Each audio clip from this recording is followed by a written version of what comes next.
નમસ્કાર. હરિઓમ વિદ્યાર્થી મિત્રો. આજે આ વિડીયો લેક્ચરમાં આપણે પાઠ નંબર 18 શીખીશું. વિદ્યાર્થી મિત્રો, પાઠ નંબર 18 વન્યજીવન છે. વનસ્પતિની સાથે વન્યજીવન એ પણ ભારતના સાંસ્કૃતિક વારસાનો જ એક ભાગ કહી શકાય છે.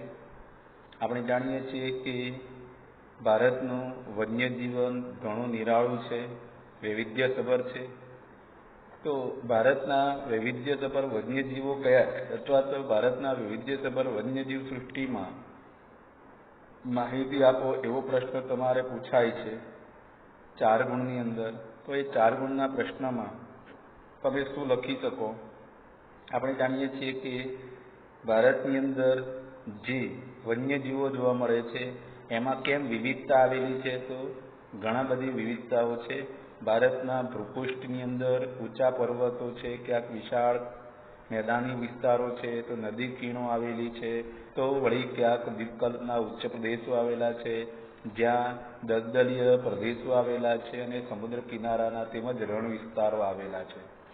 આવી ઘણી બધી વિવિધતાઓને કારણે આપણે ત્યાં વન્યજીવોની અંદર વિવિધતા જોવા મળતી હોય છે.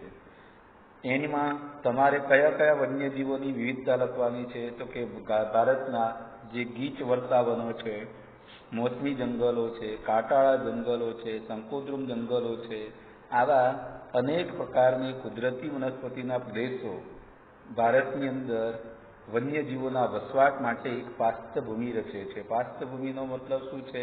તો બેકગ્રાઉન્ડ બનાવે છે. એટલે કે આવા વન્ય પ્રાણીઓને ત્યાં રહેવા માટેની એક અનુકૂળતા કરી આપે છે, અને એ અનુકૂળતા હોય તો જ એવા વન્ય પ્રાણીઓ જોવા મળતા હોય છે. ઉદાહરણ તરીકે આગળ કહીએ છીએ કે કાંટાળા જંગલો છે, એટલે જ્યાં ઓછા પાણી અને ઓછા ખોરાકથી ચાલી શકે તેવા વન્ય પ્રાણીઓ જોવા મળે. ઉદાહરણ તરીકે ઊંટ છે, ઘુડખર છે, આવા પ્રાણીઓ ત્યાં જોવા મળે. ગધેડું છે. જ્યાં કુદરતી વનસ્પતિ શંકુદ્રુમ જંગલો આવેલા હોય, એટલે કે ઠંડા વિસ્તારો છે, ત્યાં તમને વિવિધ પ્રકારના હિમ દીપડા કે વાઘ આવા વન્ય પ્રાણીઓ જોવા મળતા હોય છે. એટલે દક્ષિણના દ્વીપકલ્પીય વર્ષાવનોમાં કયા કયા પ્રાણીઓ છે? તો કે એશિયાઈ હાથી. આપણા દેશની અંદર 3 પ્રકારના વન્ય પ્રાણીઓ જોવા મળે છે. યુરોપના છે, આફ્રિકાના છે, અને પૂર્વ એશિયાના દેશોના વન્ય પ્રાણીઓ આપણે ત્યાં આવેલા છે. એની અંદર એશિયાઈ હાથી દ્વીપકલ્પીય વર્ષાવનો એટલે કે દક્ષિણ ભારતના જંગલોમાં છે. બ્રહ્મપુત્રના ખીણ વિસ્તારમાં અને ગંગા નદીના ત્રિકોણ પ્રદેશની અંદર જે સુંદરવન કહેવામાં આવે છે, તે સુંદરવનની અંદર ભારતીય એકશીંગી ગેંડા જોવા મળે છે. જ્યાં હિમાલયના ઊંચા વિસ્તારો છે, કે એ હિમાલયના ઊંચા વિસ્તારોની અંદર હિમ દીપડા જોવા મળે છે. જમ્મુ કાશ્મીરની અંદર આપણને જંગલી બકરીઓ જોવા મળે છે. કસ્તુરી મૃગ જે છે એ કસ્તુરી મૃગ ત્યાં જોવા મળે છે.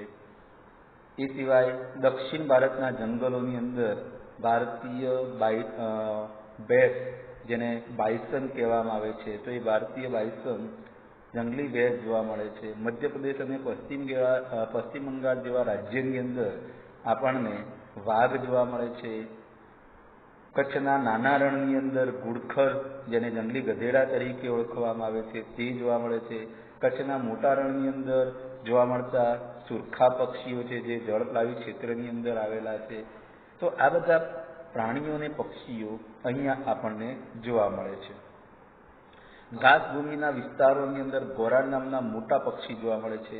તમને એવો પ્રશ્ન પૂછવામાં આવે કે સૌથી વજનદાર પક્ષી કયું છે? તો ગોરાડ છે, યાદ રાખજો.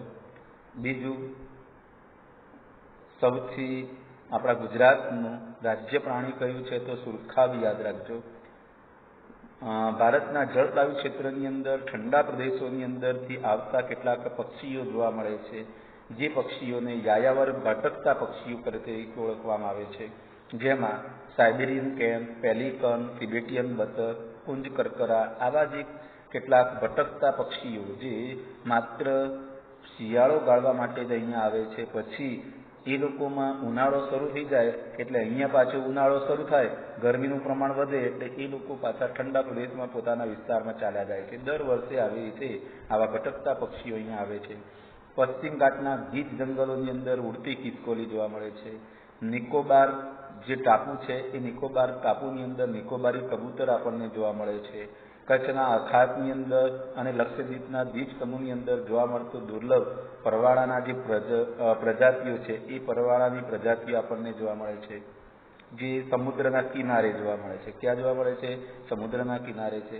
દેશની અંદર રાજનાગ, સાપ, અજગર, પાટલાગો આવા કેટલાય પ્રકારના સરીસૃપો ભારતના જંગલોની એક વિશેષતા કહી શકાય છે. આ ઉપરાંત દેશના સમુદ્ર કિનારે અને અન્ય જળ વિસ્તારોની અંદર આપણને માછલા જોવા મળે છે. જ્યાં અખાતી વિસ્તાર આવેલો છે, સમુદ્ર કિનારો, કારણ કે ભારતને તો પુષ્કળ લાંબો દરિયા કિનારો મળ્યો છે. લગભગ 5000 જાતિઓ માછલાની છે અને એ માછલાની પ્રજાતિઓમાં ડોલ્ફિન, શાર્ક, ડુગાન જેને દરિયાઈ ગાય કહેવામાં આવે છે, ઓક્ટોપસ, અંગારા છે, વેલ છે, મેક્રેલ છે, બુમલા છે, પોમ્ફ્રેટ છે, હેરિંગ છે, સાવન છે, આ બધા જ માછલાની વિવિધ પ્રજાતિઓ કહી શકાય છે. જળચર જીવો પણ આપણે ત્યાં આવેલા છે. આ સિવાય આપણે જાણીએ છીએ કે ભારતના કૃષિ વિસ્તારોની અંદર ગૌચર અને પડતર જમીન વિસ્તારની અંદર કેટલાક જે વન્ય પ્રાણીઓ જોવા મળે છે, જેની અંદર શિયાળ, વરુ, નીલગાય, હરણ, નોળિયા, સસલા, જંગલી સુવર, શેળો, આ બધા જ પ્રાણીઓ જે છે એ આપણા ખેતી અને આસપાસના ગૌચરવાળા વિસ્તારોની અંદર જોવા મળતા હોય છે. ગૌચર એટલે શું? તો કે જ્યાં ગાય ભેંસનું પાલન થતું હોય તેવા વિસ્તારો. પડતર જમીન એટલે ખેતીમાં ઉપયોગમાં ન આવતી હોય તેવી જમીન. આવા વિસ્તારોની અંદર આ પ્રાણીઓ જોવા મળે છે. ભારતની અંદર પક્ષીઓનું સ્થાન અજોડ છે, વૈવિધ્યસભર છે, કારણ કે દક્ષિણ અમેરિકાને બાદ કરતા ભારતની અંદર પક્ષીઓ જે છે ખૂબ સારા પ્રમાણની અંદર છે. ભારતમાં પક્ષીઓની લગભગ 1200 જેટલી જાતો છે. એની અંદર અતિ સુંદર અને જે પીછાને કારણે સુંદર અને રળિયામણું લાગે છે તેવું રાષ્ટ્રીય પક્ષી મોર છે.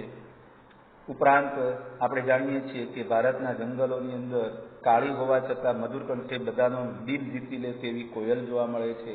પોપટ છે, સુગરી છે, ઘુવડ છે, ચીબરી છે, પીળક છે, સમડી, કાબર, ઢોર બગલા, બતક, બાજ, કાગડા, કબૂતર, ચકલી આવા વિવિધ પ્રકારના અનેક 1200 જેટલી પ્રજાતિઓ આપણને ત્યાં પક્ષીઓની જોવા મળી છે. હવે એની અંદર તમારે પ્રશ્ન પૂછી શકે છે કે સારસ નામનું પક્ષી છે એ સૌથી ઊંચું પક્ષી છે. 2 ફૂટ કરતાં પણ વધારે ઊંચાઈવાળું આ સારસ નામનું પક્ષી છે. સૌથી વજનદાર પક્ષીને આપણે કહ્યું છે ઘોરાડ કીધું છે. સૌથી સુંદર અને રળિયામણો હોય તે કોણ છે? મોર છે. તો આ બધા પ્રાણીઓ છે. સિંહની વાત કરીએ તો કે સિંહ પણ આપણા આફ્રિકાની બહાર, એટલે કે આફ્રિકામાં સિંહ છે અને એશિયાની અંદર એકમાત્ર ગીરના જંગલોમાં, ગુજરાતમાં આવેલા જે ગીરના જંગલો છે ત્યાં જ આપણને સિંહ જોવા મળે છે, જે એશિયાઈ સિંહ કહેવામાં આવે છે. ભારત એક એવો દેશ છે કે જ્યાં સિંહ અને વાઘ એક સાથે રહે છે, એટલે કે એક જ દેશની અંદર આ બંને પ્રાણીઓ છે. નહીં તો કેટલાક દેશો એવા છે કે જ્યાં વાઘ હોય તો સિંહ ન હોય ને સિંહ હોય તો વાઘ ન હોય. આપણું ગુજરાતનું જે રાજ્ય પ્રાણી છે એ ગુજરાતનું રાજ્ય પ્રાણી કયું ગણવામાં આવ્યું છે? સિંહ. રાજ્ય પક્ષી કયું છે? સુરખાબ. હવે આપણે જાણીએ છીએ કે વન્યજીવો આપણે ત્યાં જોવા મળ્યા છે, પરંતુ એના સંરક્ષણ માટે કયા કયા ઉપાયો હાથ ધરી શકાય છે? તો કે વન્યજીવોના સંરક્ષણ માટે